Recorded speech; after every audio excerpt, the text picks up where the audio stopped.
आप सभी का हमारे YouTube channel MSS medical student support में बहुत बहुत वेलकम। तो आप सभी के इस शानदार सेशन में स्वागत है। आप सभी का मोस्ट वेलकम।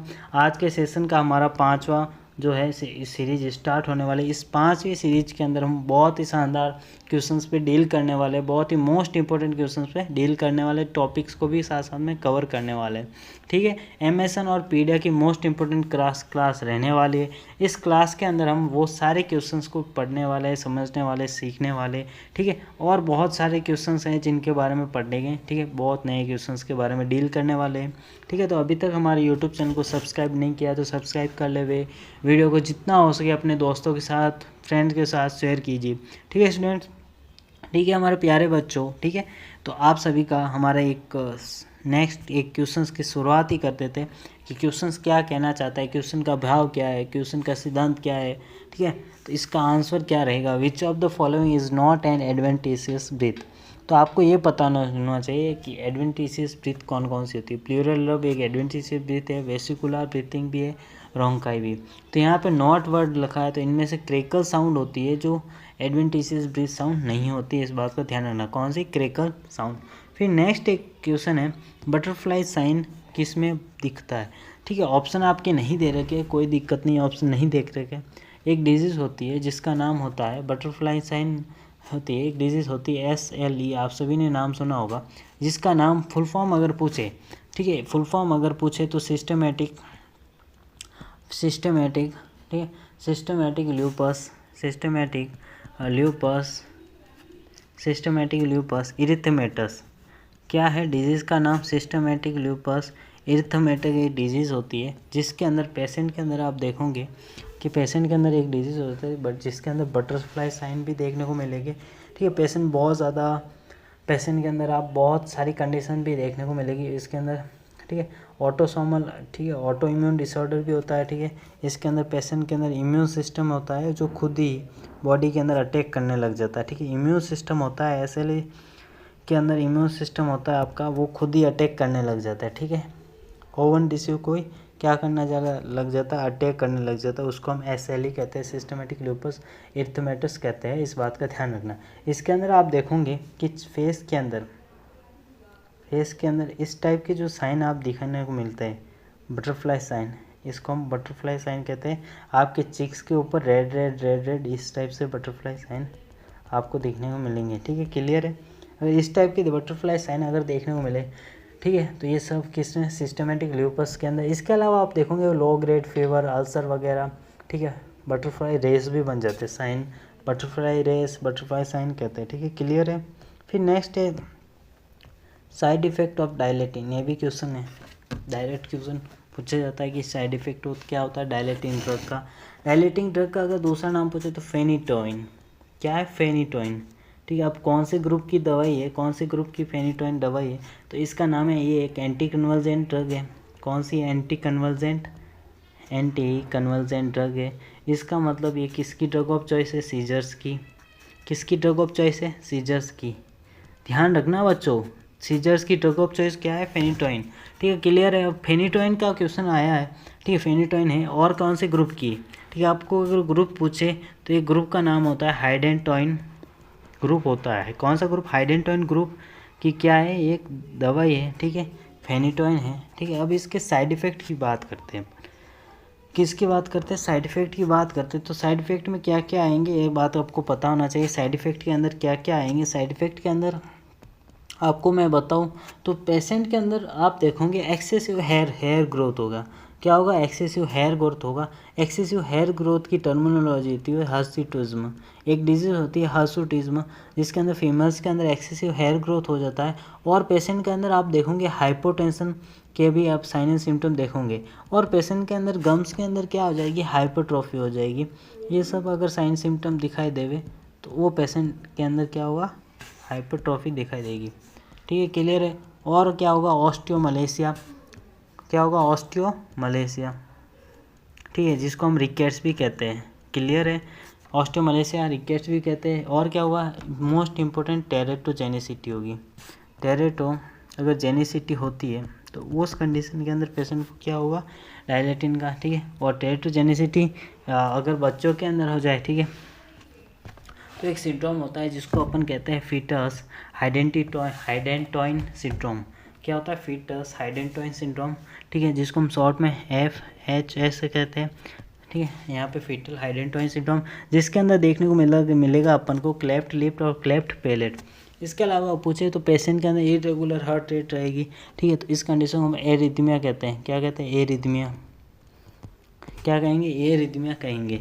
इसके अलावा पेशेंट के अंदर बहुत सारी कंडीशंस देखने को मिलेगी, एटेक्सिया भी देखने को मिलेगा, ठीक है, और क्या स्लर्ड स्पीच भी देखने को मिलेगी।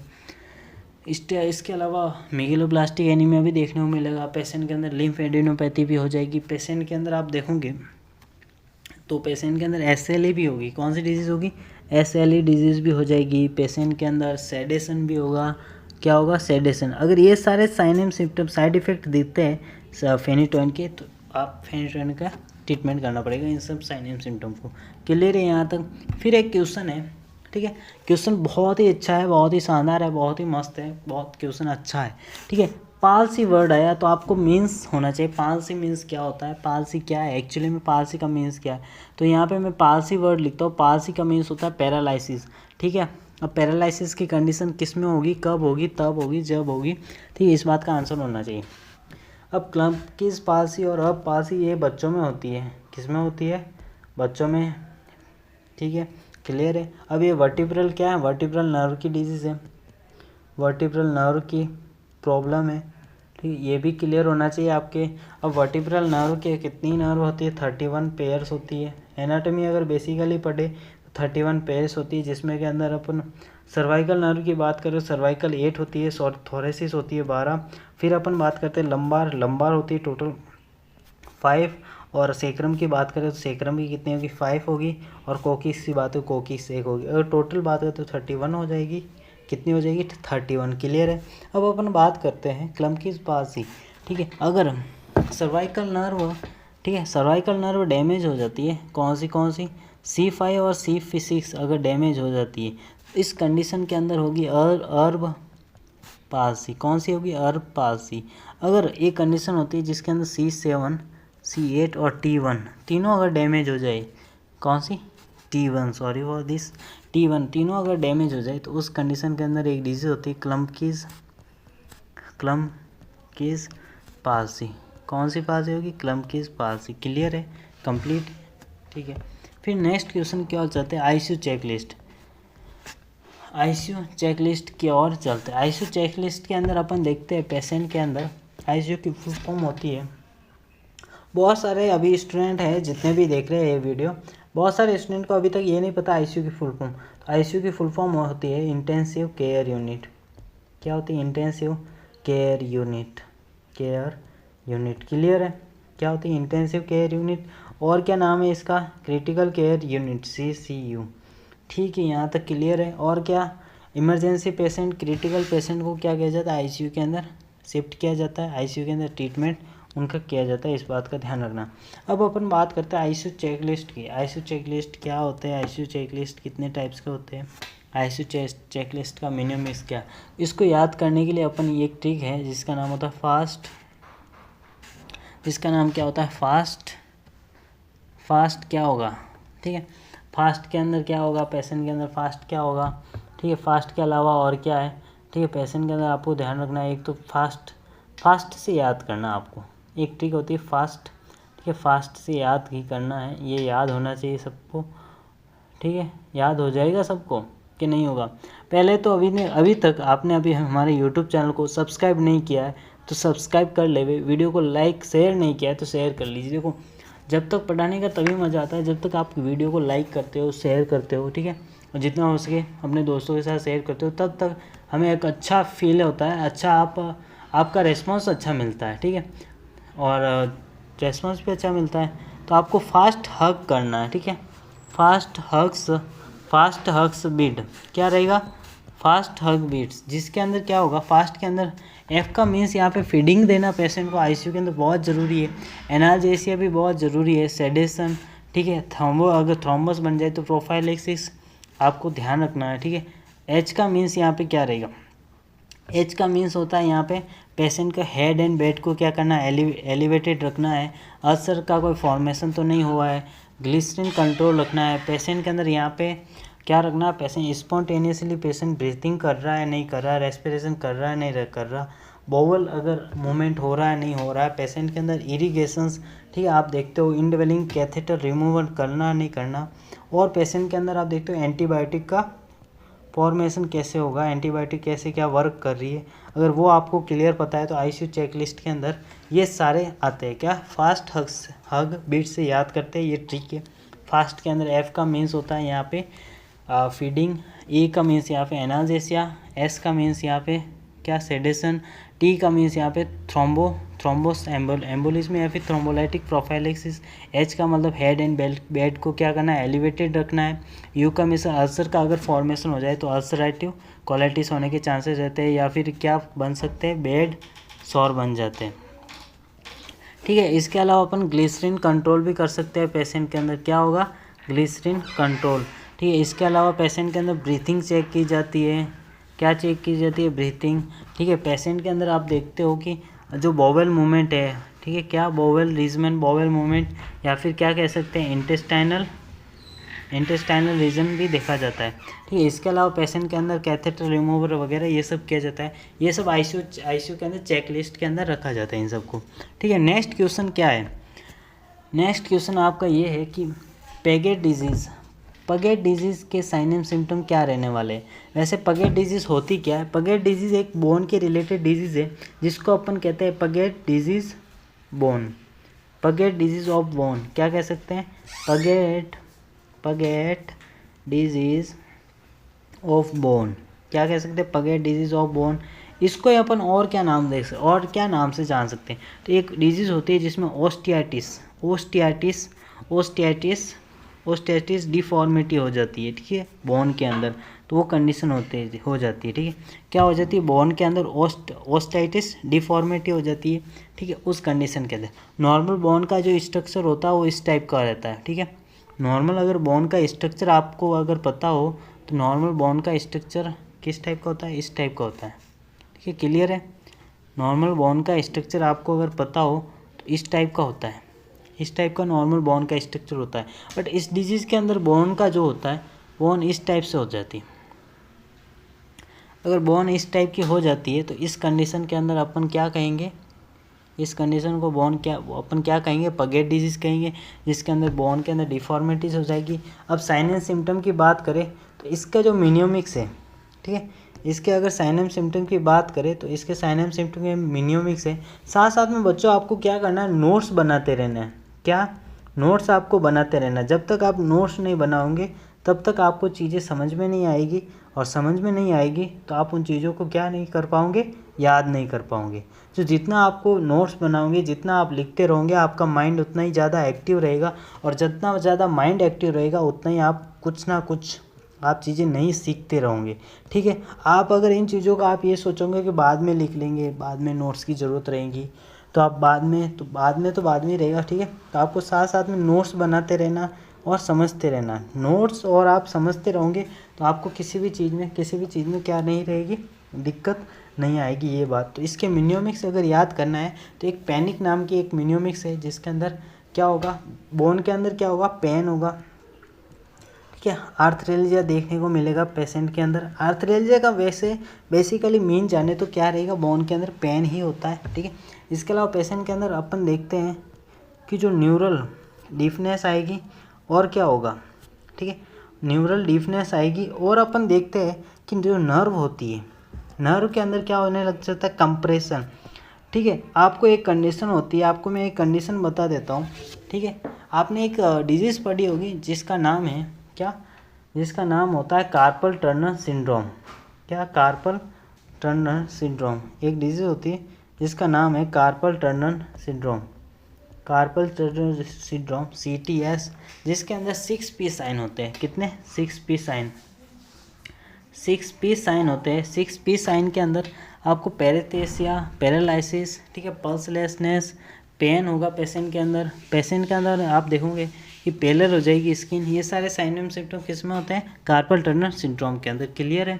अब अपन बात करते हैं पैनिक, किसकी बात करते हैं, पैनिक की।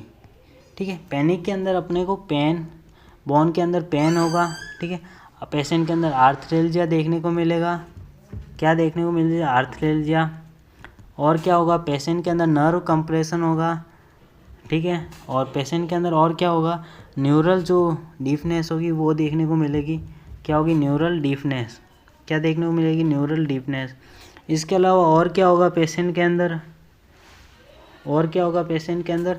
जो डेंसिटी होगी बोन की वो क्या हो जाएगी? बढ़ जाएगी। बोन की जब डेंसिटी बढ़ जाती है तो बोन जो अपना साइज और शेप है वो चेंज कर लेती है। क्या कर लेती है? बोन की जो डेंसिटी जब बढ़ जाती है तो बोन जो अपनी साइज है वो शेप है वो क्या कर देती है? चेंज कर देती है। और क्या होगा? पेशेंट के अंदर हार्ट फेलियर की समस्या रहेगी। क्या रहेगी? हार्ट फेलियर की। हार्ट फेलियर को और क्या? कार्डियक फेलियर भी कह सकते हैं। और क्या होगा पेशेंट के अंदर? आप देखोगे स्कल या फिर पेशेंट का स्क्लेरोटिक वर्टिब्रल कंडीशन आ जाएगी। ये कंडीशन अगर सारी दिखाई देवे, ये अगर साइन एंड सिम्टम पेशेंट के अंदर दिखाई देवे तो इस कंडीशन को अपन क्या पैगेट डिजीज़ के कहेंगे, ठीक है। इसके मिनियोमिक्स याद करने के लिए आपको पैनिक से याद करने हैं। किससे? पैनिक से। क्लियर है। फिर नेक्स्ट क्वेश्चन की ओर चलते हैं। नेक्स्ट क्वेश्चन बहुत ईजी है, ठीक है। आपको एक स्ट्रक्चर दे रखा है, इमेज दे रखा है, जिसके अंदर लिखा हुआ है रिमूवल ऑफ ऑर्गन को रिमूव करना है, ठीक है। Shown in photograph most leads to infection. अब यहाँ पे बात आ गई, ई कोलाई तो मोस्ट कॉमन यूटीआई के अंदर होता है, तो ये तो आंसर बनेगा ही नहीं, सी तो पहले ही रॉन्ग हो गया, ठीक है। अब न्यूमोकोकस न्यूमोनिया के अंदर होता है, ये भी गलत। अब बात करते हैं दो, एक तो बचता है साल्मोनेला और एक पता है स्ट्रेप्टोकोकस। तो आपको पता है स्ट्रेप्टोकोकस स्टेफाइलोकोकस एक बैक्टीरियल इन्फेक्शन होता है जो बॉडी के अंदर, आपको पता है मोस्ट कॉमनली अगर आपको कोई पूछे तो स्ट्रेप्टोकोकस स्टेफाइलोकोकस ये दोनों आपको मोस्ट कॉमनली, एक तो मार्सा करवाता है। क्या करवाता है? मार्सा।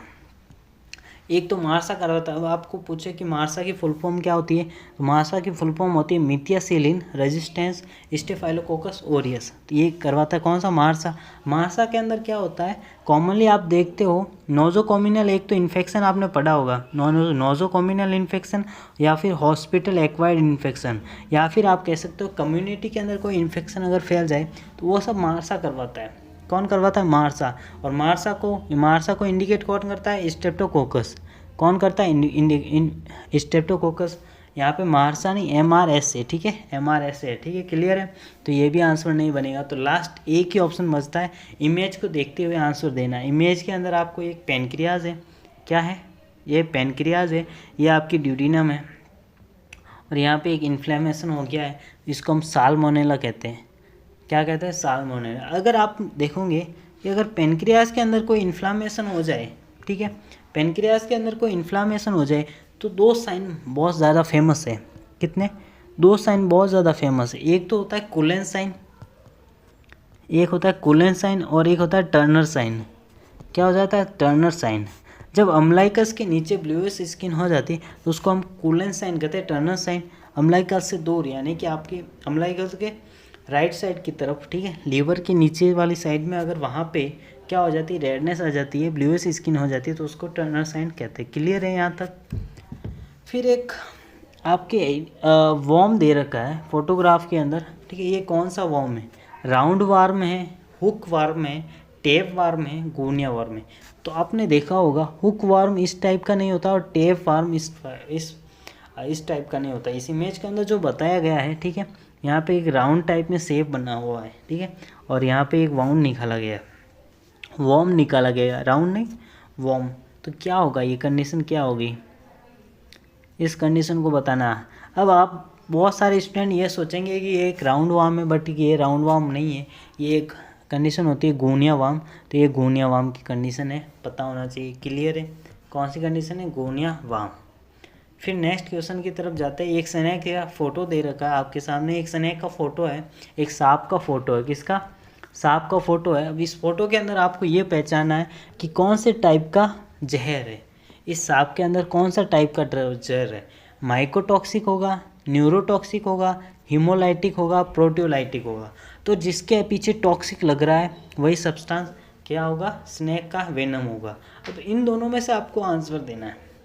तो मायोटॉपिक नहीं होगा, यहाँ पे होगा मायोटॉक्सिक नहीं होगी, न्यूरोटॉक्सिक होगा सांप के जहर के अंदर, स्नेक के अंदर। ये जो स्नेक का फोटो दे रखा है, इस स्नेक के अंदर एक वेनम पाया जाता है कौन से टाइप का वेनम होता है, तो न्यूरोटॉक्सिक वेनम होता है। नेक्स्ट इमेज है, यहाँ पे एक इमेज दे रखी है, एक नेज़ल के अंदर एक बोन है जिसको क्या किया जाता है, पिंच किया जाता है, पिंच किया जाता है, पेरानेजल साइनस को पिंच किया गया है, ठीक है। एक टेस्टेस होता है, एक टेक्निक होती है। तो इस फोटोज़ के अंदर ये टेक्निक होती है ना, नोज़ के अंदर इस टाइप्स के पिंच किया गया है फिंगर्स के द्वारा। तो इस पिंचेस के अंदर कौन सा साइनस किया गया, ठीक है। तो यहाँ पे फ्रंटल साइनस नहीं होगा, मैक्सिलरी साइनस नहीं होगा, स्फेनोइड साइनस नहीं होगा।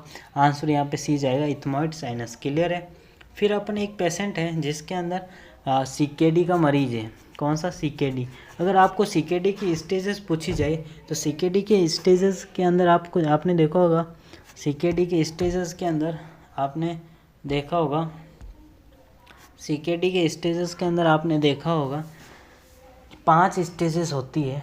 कौन सी, 5 स्टेजेस होती है। क्लियर होना चाहिए, कितनी, 5। अगर 90 से, ठीक है, 90 ml पर मिनट है अगर GFR, कितना, 90 ml पर मिनट, तो कौन सी, फर्स्ट स्टेज, ठीक है। 90 ml से अगर ज़्यादा है तो फर्स्ट स्टेज 60 से 90 के बीच में है, ठीक है, वो सेकेंड स्टेज।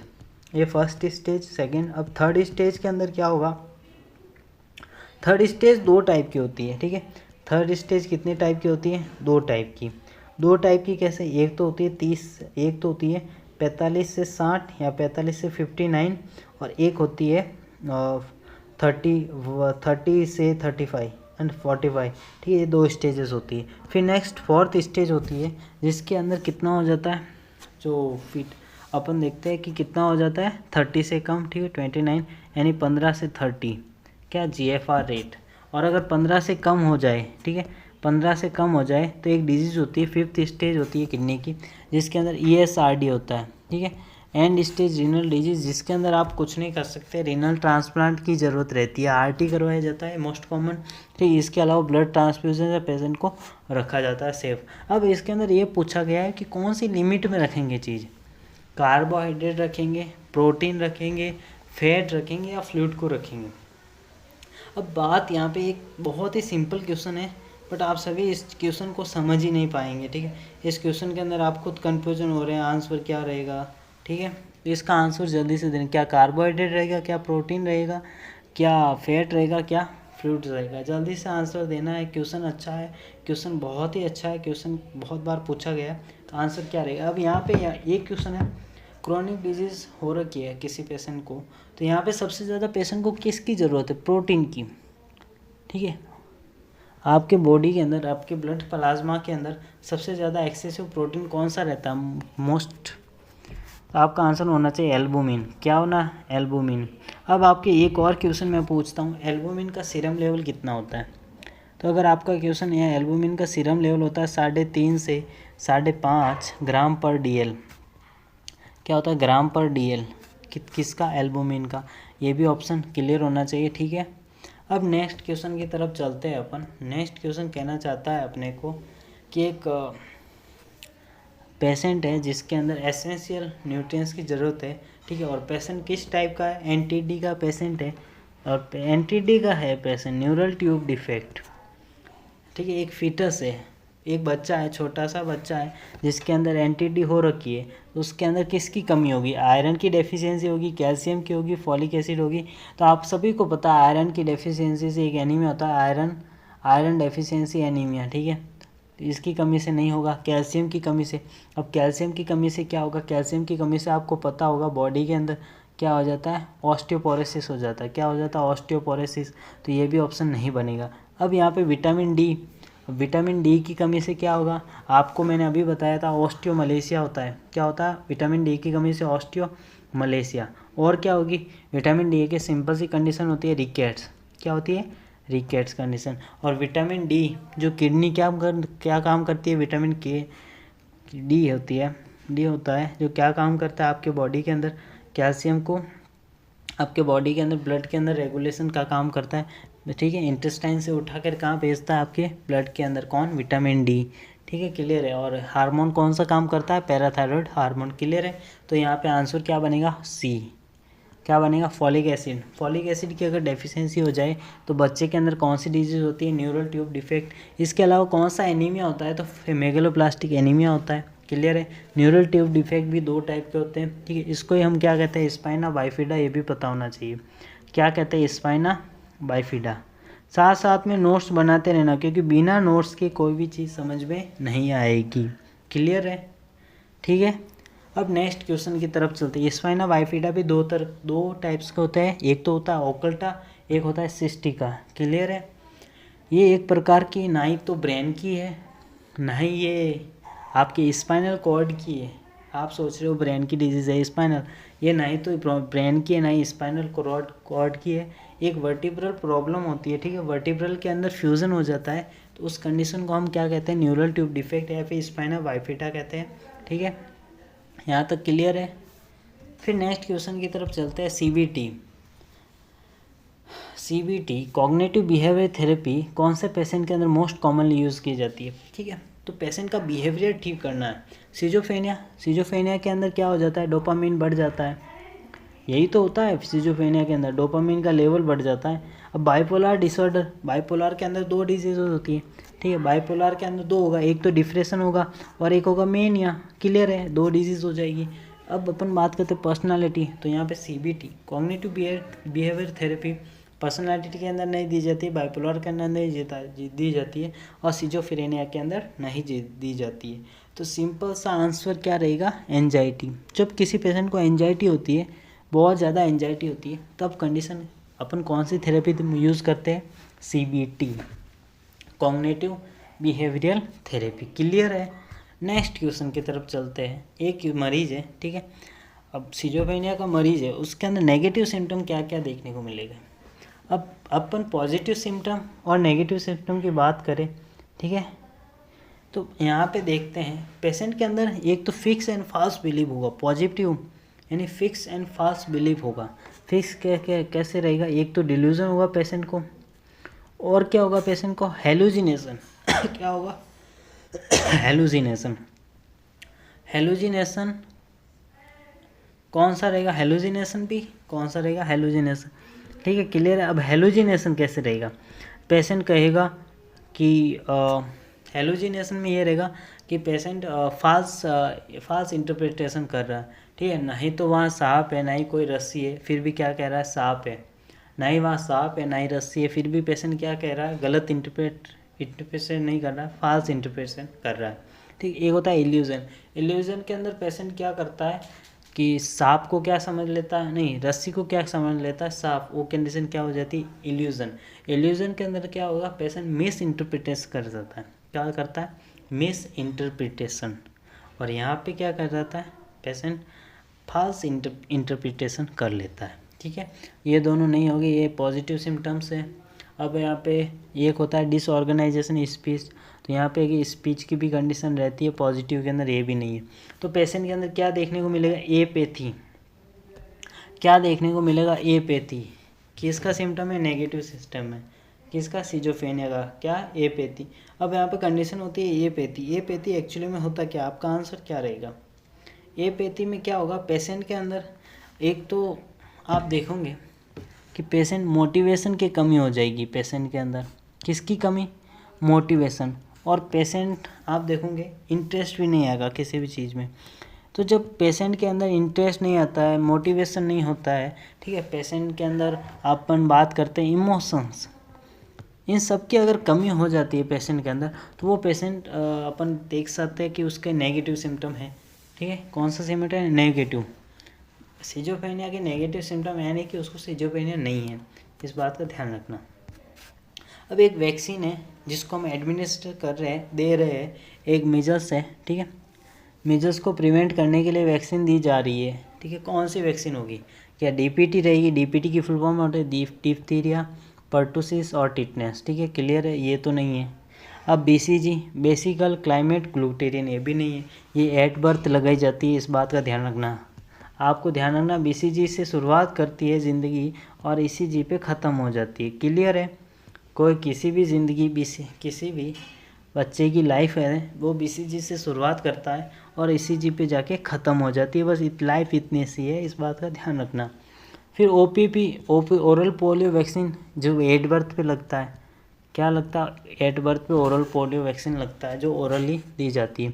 अगर आपको पूछे BCG का टीका कि कैसे लगाया जाता है, तो BCG का टीका लगाया जाता है, BCG का टीका लगाया जाता है कैसे, ID इंट्राडर्मल।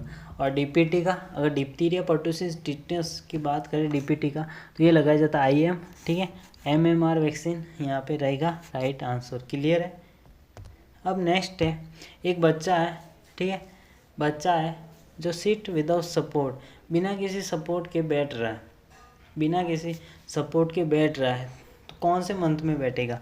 तो आपको पता ही है 3 मंथ में बेबी क्या करता है, 3 मंथ में बेबी अपना हेड है वो होल्ड करने लग जाता है। क्या करने लग जाता है, हेड को होल्ड करने लग जाता है। 5 मंथ का बच्चा क्या कहता है, सिट विदाउट सपोर्ट, ठीक है। 5 मंथ का बच्चा, क्लियर है, कौन सा 5 मंथ। 5 मंथ के बच्चे के अंदर आप देखोगे कि बच्चा क्या करता है, sit with support, sit with support. और क्या करता है बच्चा, आप देखोगे बच्चे के अंदर आप देखोगे सपोर्ट के साथ बैठ जाता है और रोल्स ओवर करता है। रोल्स ओवर मतलब समझे, रोल्स ओवर मतलब बच्चा इधर उधर अपने जो स्टोमक एरिया है, ठीक है, अपने जो बच्चे के अंदर लोअर एरिया है, ठीक है, मिडल एरिया है, उसको क्या करता है बच्चा रोल्स ओवर की तरह घुमाता है, ठीक है, इधर उधर, ठीक, रोलिंग करता है। फिर 6 मंथ का बच्चा क्या ट्राइपॉड पोजीशन में बैठता है, ठीक है, कौन सी पोजीशन, ट्राइपॉड पोजीशन में क्या करता है, बैठ जाता है। और 7th मंथ का बच्चा क्या करता है, सीट विदाउट सपोर्ट, बैठ जाता है, ठीक है, कौन सी कंडीशन में, किसकी कंडीशन में, सीट विदाउट सपोर्ट। और क्या होता है, और क्या होता है पेशेंट के अंदर, ट्राइपॉड पोजीशन भी होती है। इसके अलावा अपन देखेंगे कि पेशेंट के अंदर 7वें मंथ का जो बच्चा होता है उसके अंदर क्रीपिंग, क्या होता है, क्रेवलिंग, सॉरी क्रीपिंग नहीं, क्रेवलिंग। क्रेवलिंग क्या हो रही है, एब्डोमेन के सहारे जो भी चलता है, ठीक है, support with abdomen is called crawling, ठीक है, क्लियर है। 8th मंथ का बच्चा क्या करता है, सिट विथ सपोर्ट, क्या करता है, सिट विथ सपोर्ट।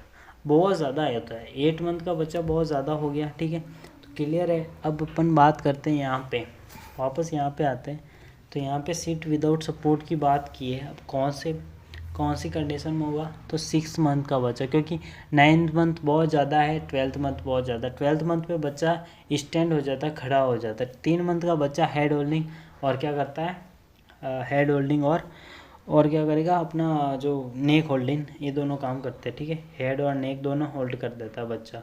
तो आंसर क्या रहेगा, 6 मंथ रहेगा, ना कि 3 मंथ। क्लियर है, आंसर 6 मंथ। फिर नेक्स्ट स्टेज है कि प्लेसेंटा डिलीवर्ड कब हो जाती है, कौन से स्टेज में प्लेसेंटा डिलीवर्ड हो जाती है। सिंपल सी कंडीशन होती है। फर्स्ट स्टेज के अंदर सर्विक्स क्या हो जाता है, डायलेट हो जाता है।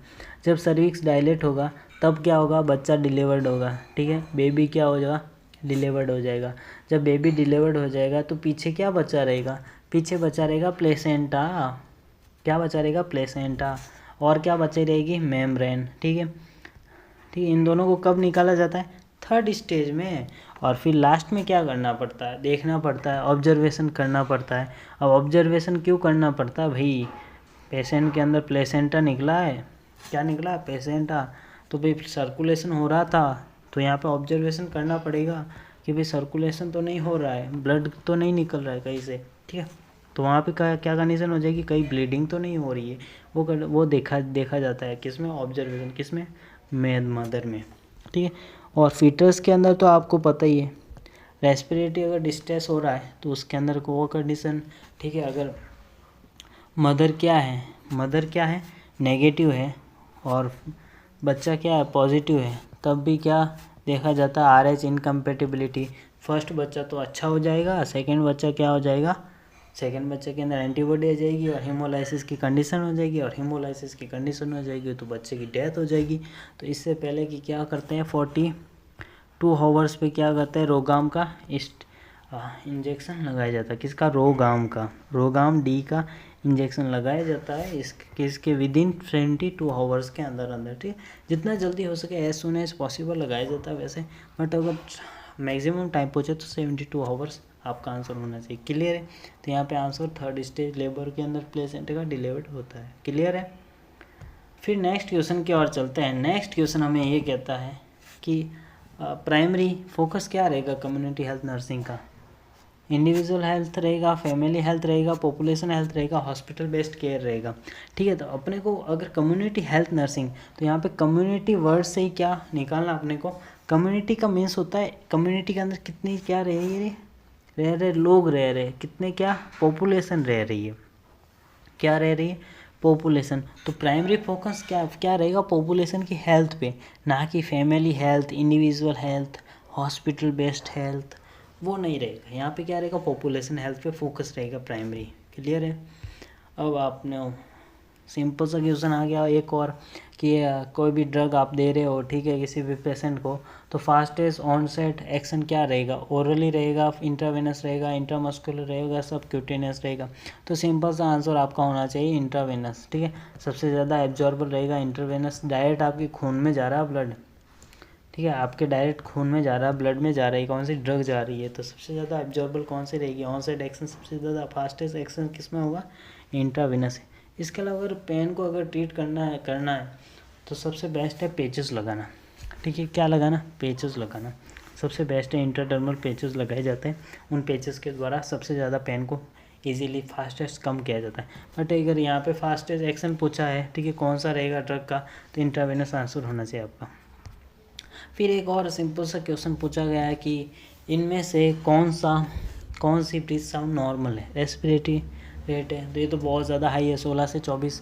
ठीक है, पेशेंट को टेकिपनिया हो रहा है, पेशेंट को क्या हो रहा है? टेकिपनिया। और ये बहुत ज़्यादा मतलब 10 से 18 एक एवरेज नहीं है। अब 20 से 28 ये भी टेकिपनिया करवा रहा है। तो यहाँ पे सिंपल सा आंसर है 12 से 20 पर मिनट। ठीक है, 12 से 20 पर बीट पर मिनट क्या है? नॉर्मल रहती है। ठीक है, क्लियर है? अगर आपको यही एडल्ट की जगह अगर चाइल्ड पूछा तो आंसर गलत हो जाता, और आंसर क्या जाता? 30 से 60, और एवरेज पूछे तो 40 होती है। ये आपको ध्यान रखना, एवरेज 40 होती है चाइल्ड के अंदर। ठीक है, क्लियर है? किस में? चाइल्ड के अंदर। एडल्ट के अंदर 12 से 20 रहती है। क्लियर है? क्लियर है तो क्लियर। नेक्स्ट, अब आप एंटिटी किसी पेशेंट को हो रखा है तो द बेस्ट मार्कर यानी पता लगाने के लिए द बेस्ट क्या रहेगा? द बेस्ट सोर्स क्या रहेगा? तो आपको पता है एक प्रोटीन टेस्ट किया जाता है मदर के अंदर जिसका नाम होता है अल्फा फिटोप्रोटीन। एक टेस्ट किया जाता है, ठीक है, अल्फा फिटोप्रोटीन, अल्फा AFP, अल्फा फिटोप्रोटीन एक टेस्ट किया जाता है। अब आपका एक क्वेश्चन है, अल्फा फिटोप्रोटीन टेस्ट किया जाता है, ठीक है, NST के द्वारा पता लगाया जाता है। अब NST क्या है? नॉन स्ट्रेस टेस्ट किया जाता है मदर के अंदर, तब पता चलता है अल्फा फिटोप्रोटीन। अगर वो इसके द्वारा पता लगाया जाता है कि बेबी को, ठीक है, बच्चे को क्या हो रखा है या नहीं है, न्यूरल ट्यूब डिफेक्ट हो रखा है या नहीं हो रखा है। आपको ये पता होना चाहिए फॉलिक एसिड की डोज कितनी रहती है, तो 400 माइक्रोग्राम रहती है। ठीक है, अगर मदर रिसीव करने से पहले, before receiving the conceive the mother, ठीक है, before conceive the pregnancy is called folic acid कितनी रहेगी? 400 माइक्रोग्राम। ठीक है, क्लियर है? फिर क्या रह जाती है? 4 माइक्रोग्राम। ठीक है, ये 4 मिलीग्राम रहती है आफ्टर कंसीविंग। ठीक है, क्लियर है? दोनों कॉन्सेप्ट क्लियर होना चाहिए। फिर नेक्स्ट क्वेश्चन है, father of the Indian surgery. यार इंडियन सर्जरी के फादर कौन है? धन्वंतरी है? नहीं है, धन्वंतरी तो चरक है, सुश्रुत है, अत्रिया है। तो यहाँ पे आंसर होगा सुश्रुत, महर्षि सुश्रुत। क्या नाम है? महर्षि सुश्रुत, जो आपके सर्जरी के ज्ञाता है, सर्जरी के फादर है। क्लियर है? अब यहाँ पे एक क्वेश्चन है, प्राइमरी प्रिवेंशन क्या रहेगा कम्युनिकेबल डिजीज़ का? कम्युनिकेबल डिजीज़ है, ठीक है, प्राइमरी प्रिवेंशन तो अपना इम्यूनाइजेशन ही होना चाहिए। ठीक है, क्लियर है? क्या रहेगा? इम्यूनाइजेशन। अब लामा के फुल फॉर्म क्या है? लामा की फुल फॉर्म लिंग मेडिकल एडवाइस, लिंग लिविंग एंड मेडिकेशन नहीं रहेगा, लिव एलॉन भी नहीं है, लिव अगेंस्ट मेडिकेशन अप्लाई नहीं रहेगा। तो आंसर एक ही है, लिव अगेंस्ट मेडिकल एडवाइस। ठीक है, लामा की फुल फॉर्म क्या है? Live against medical advice. ये लामा की फुल फॉर्म होती है। ठीक है, क्लियर है। अब एक इंस्ट्रूमेंट आपको दे रखा है, इस इंस्ट्रूमेंट को पहचानना है, इस इंस्ट्रूमेंट का क्या यूज़ होता है, कहाँ यूज़ होता है, इस इंस्ट्रूमेंट को पहचानना है। ठीक है, कौन सा टेस्ट किया जाता है। ठीक है, इस इंस्ट्रूमेंट का पहचानना है, कौन सा टेस्ट किया जाता है, इस इंस्ट्रूमेंट का नाम क्या है, क्या नाम है, जल्दी से बताइए। क्या इससे अपन सुन सकते हैं, क्या इससे अपन बोल सकते हैं। ठीक है, इस इंस्ट्रूमेंट का सिर्फ नाम बताना आपको। Identify the test done by instruments shown in the photograph.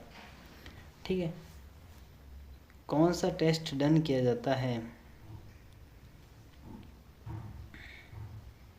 कौन सा टेस्ट रन किया जाता है। जल्दी से, आज के सेशन का लास्ट क्वेश्चन है, तो इसका आंसर भी आपको जल्दी से देना है कि टूनिक फॉर्क टेस्ट इन मेडिकल कौन सा किया जाता है मेडिकल के अंदर, ये बताओ जल्दी से। आंसर बताओ, आपका आंसर जल्दी होना चाहिए। इस इंस्ट्रूमेंट को कहाँ पे यूज किया जाता है, टूनिंग, इसका नाम क्या है, इसका मैं नाम बता देता हूँ। ठीक है, टूनिंग फॉर्क इंस्ट्रूमेंट। ठीक है, अब इसका नाम भी बता दिया, अब इसका काम बताना, काम क्या रहेगा। टूनिंग फॉर्क या फिर इंस्ट्रूमेंट का काम क्या रहता है। ये एक यू शेप का मेटल होता है, क्या होता है, यू शेप का। ठीक है, अब इसका टेस्ट क्या हो जाता है। ये एक आपके टूनिंग फॉर्क का हियरिंग सेंसेशन, हियरिंग के लिए, सेंसेशन के लिए इसका यूज़ किया जाता है। क्लियर है। ठीक है, अगर पेशेंट के अंदर सेंसरी लॉस है, हियरिंग लॉस है, तब इसका टेस्ट किया जाता है। ये टूनिंग फॉर्क होता है, ये पेशेंट के कान के पास एक टून की आवाज़ आती है, इसका नाम इसलिए तो टूनिंग फॉर्क है, टून की आवाज़ आती है, इसलिए इसका नाम क्या है, टूनिंग फॉर्क। ठीक है, क्लियर है। इंस्ट्रूमेंट बहुत इंपॉर्टेंट है। फिर नेक्स्ट क्वेश्चन, ये आज का सेशन का लास्ट क्वेश्चन था। ठीक है, आज के सेशन में आप सभी ने बहुत सारे क्वेश्चंस अटेंड किए, बहुत सारे क्वेश्चंस देखे हैं, जिनको समझे हैं, सीखे हैं, क्वेश्चंस का सारे अच्छे से एक्सप्लेनेशन हुआ है। अगर किसी को कोई डाउट है तो कमेंट में लिख लेवे कि सर यहाँ पे डाउट है, तो आपके डाउट क्लियर किए जाएंगे। इसके अलावा है कि आपको ये क्लास पूरी देखनी है, इस क्लास के अंदर सारे डाउट, सारे क्वेश्चन सॉल्व किए गए। ये सीरीज़ 5 है, आपने अगर 4th सीरीज़ नहीं देखी तो 4th सीरीज़ देख लेना, तीसरी, सेकेंड, फर्स्ट, ये सारी सीरीज़ देख लेना। इन सारे सीरीज़ में सबसे इम्पोर्टेंट, सबसे मोस्ट क्वेश्चंस सॉल्व करवाए गए, सबसे मोस्ट क्वेश्चन क्या करवाए गए, सॉल्व करवाए गए। ठीक है, और अभी तक हमारे यूट्यूब चैनल को सब्सक्राइब नहीं किया तो सब्सक्राइब कर लीजिए, लाइक कर लीजिए, शेयर कर लीजिए, और जितना हो सके शेयर कीजिए। ठीक है स्टूडेंट, धन्यवाद।